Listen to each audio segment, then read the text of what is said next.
कधीच नाही चुकणार तुमचे फेवरेट टीव्ही शोज झी5 सोबत, तेही एकदम फ्री। हे बघ आशू, मी अजून एकदा सांगते तुला, असा वेडेपणा करू नकोस।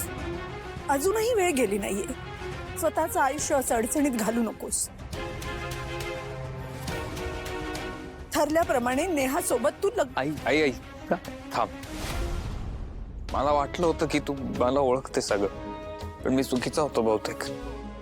हा, मला मान्य आहे की मी तू म्हणतेस तसं मध्यमवर्गीय अडचणी कधी सोसल्या नाही आहेत, पण ठीक आहे, शिवाबरोबर राहायचं असेल ना तर मी तेही सहन करेन। काय होईल, फार फार तर मी पडीन, मला फेलियर्स येतील, मी कुठेतरी चुकीन, पण अगं मी शिकेन आणि मी मोठा होईन। तुला असं वाटतंय ना आता की मी लहान आहे, मी छोटा आहे, तर ठीक आहे, मी जातो आणि जेव्हा मोठा होईन ना तेव्हा परत तुझ्याकडे येईन।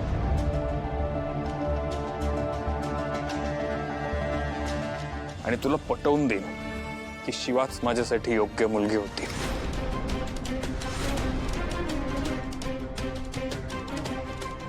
ताई, आता तरी हट्ट सोड ना।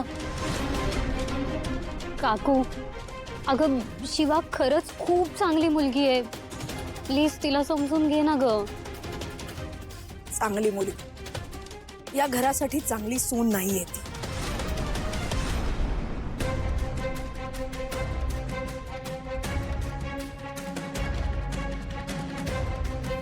तिथेही मला एक संधी देऊन बघा। आतापर्यंत खूप वेळेला संधी मिळाली आहे तुला, तू तर माझ्याशी बोलण्याचा प्रयत्नही करू नकोस ग। आपण सगळे यावर शांतपणे बोलूया। माझा निर्णय बदलणार नाही।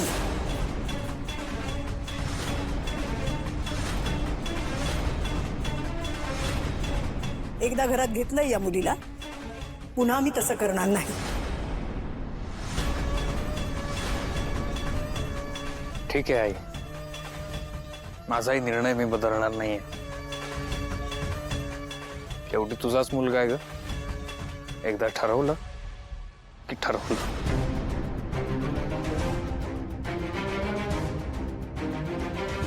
अशोक, ऐक ना, पुन्हा एकदा विचार कर, रागाच्या भरात हा निर्णय घेऊ नकोस। नाही भाऊ, हा माझा निर्णय फायनल आहे। शिवा माझ्याबरोबर आत्तापर्यंत उभी राहिली आहे, सगळ्या परिस्थितींमध्ये तिने मला साथ दिली आहे, आणि मीही आत्ता तिच्या पाठीशी उभं राहणार। ठीक आहे, तू विचार केलाच आहेस तर मी तुझ्या पाठीशी आहे। मंडळी, तुम्ही आज सगळे इथे आलात, या लग्नाला उपस्थित राहिलात, या दोघांना आशीर्वाद दिलेत, मी तुमचा मनापासून आभारी आहे। धन्यवाद।